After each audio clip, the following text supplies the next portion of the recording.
All right, guys. Hi, I'm Joel. Uh, I'm going to share my testimony on how I went to hell. Um,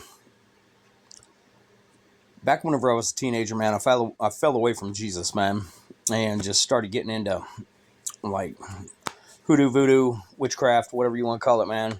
It's all the same in the sight of the Lord. Um, so, one night I was over at my girlfriend's house. I was 17 years old, and I just for some reason started getting tired. So, and I mean, it was kind of late. It was probably 7, 8 o'clock at night, and we had school the next day. So I told her bye and I went home. Well, as I got home, I walked through the front door of my mom and dad's house. My mom was sitting there reading like some kind of girly novel. My dad was sitting in his recliner reading the Bible. And, I said, hi. I went to my bedroom. Back then, man, I was, you know, I was a hellraiser, man. Um, I was not, I was a worldly person, man. I mean, worldly. And I was bad. I mean, I was pretty good at it, but I'm not that same guy. Well, that night, I walked past my mom and dad. I go into my bedroom and I lay on I had a twin size bed, and I laid across the width of the bed, not laid down in the length of the bed, but the width of the bed. And I knew I was in my bedroom. The light from the street light was shining through my bedroom window, and all I did was just close my eyes for a second. And I mean, it was like I blinked my eyes. Is all it was. I just blinked my eyes. I mean, I was tired. I had this weird tiredness on me. And as I'm laying across the width of the bed, uh, I blink my eyes, and I am surrounded by darkness. And I thought, somebody had shot out or the street light went off or whatever.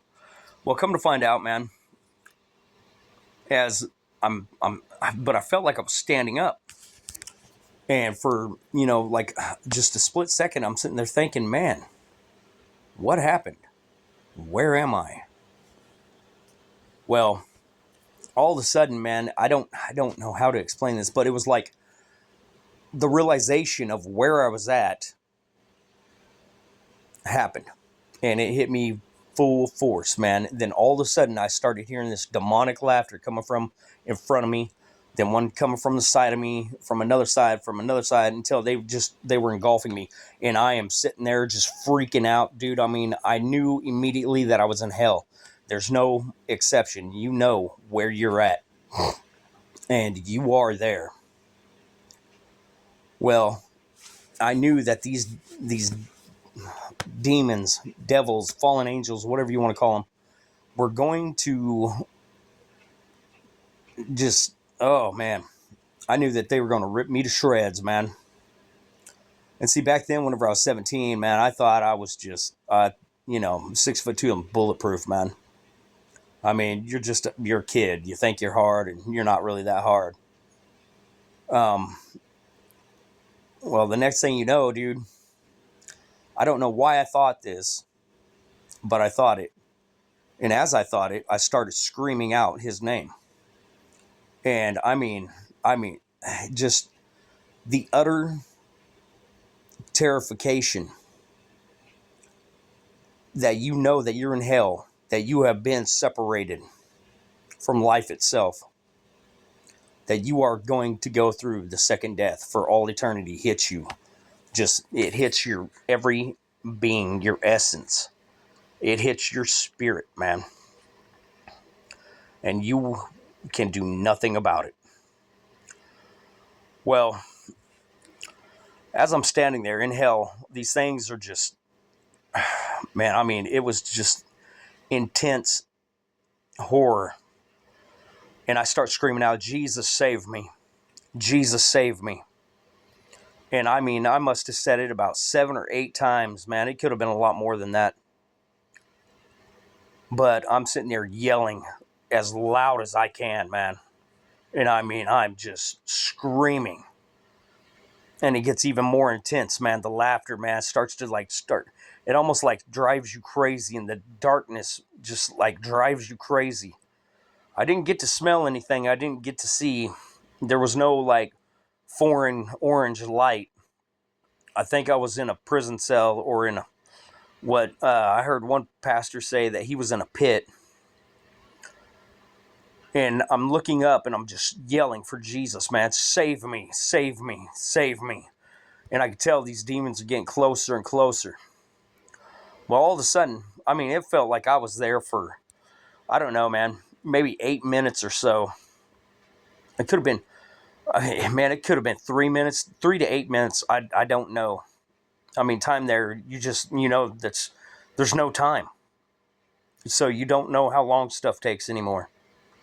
Because time is an earthly thing. That's why we spin around, you know, the globe, and then the globe spins around the sun.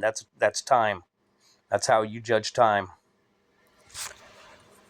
So that's how we judge time for time on different sets of rules for time.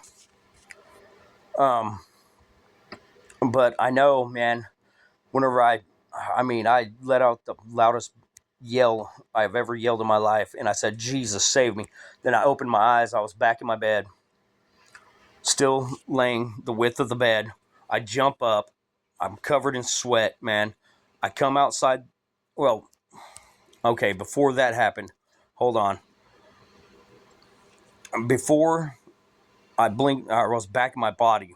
I remember that I was floating up through the earth, and I'd come out to the outside of my mom and dad's house, and I was thinking to myself, I was looking around, I could see the trees, I could see the street lamp, I could see the houses, but everything was calm. I mean, there was like no wind, there was no cold, there was no hot. I was in the spirit. And I'm looking at the wall, and I'm like, dude, thank God I'm back. Thank God I'm back. Thank God I'm back. And I run through the wall. My feet are still on the ground. They're not in the house level. The house level is about 2 to 2.5 feet above the ground, because we got a crawl space. In some areas it's about 3 foot. Most areas it's about 3 foot.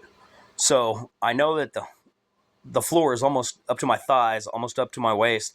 I run into the living room. My dad, he's reading the Bible, and he looks up, and as if he knows something's there. And I could see my mom still sitting there reading, and my dad was just looking down the hallway like, what is going on? So then I look at them, and I'm like, oh man, I'm so thankful that I'm back. So I tell myself, man, I got to get back in my body. I mean, immediately I turn around, I open my eyes, and I'm still laying the length of the bed. I'm covered in sweat. My body's like a cold sweat. I jump up. I come into the living room, and my dad is sitting there, and I'm just staring at him. And my mom is sitting there, and she's reading. My dad goes, man, what's wrong with you? And I didn't tell him anything. Not for a couple of years, I didn't say anything. I said nothing, man, nothing. Went back in my bedroom, terrified for the rest of the night. Got a little bit of sleep, went to school the next morning. Didn't tell anybody that this happened, man. I didn't tell anybody until after I graduated. Years later, I'm sitting there telling my dad how I experienced this happening. He's like, oh my God, man. Back whenever you were a teenager, you guys were so like out of control that me and your mom were praying that God would allow one of the children to experience what hell was like. I said, well, don't ever pray that again, because I'm the one that got to experience that, and I don't ever want to go back there again. So this is my testimony, and I hope it helps. I hope it gets to the person that it's intended to speak to, because you might be on the wrong track, man. Trust me. Just give it up. Go back to Jesus, man. He loves you. He loves you. He has nothing but good for you, man. Trust me. And, well, that's it, man. I hope this reaches one person and changes their life, because what I went through, if it just touches one person and gets you back to Jesus Christ, then everything he put me through is worth it. Thank you. God bless. Have a great night.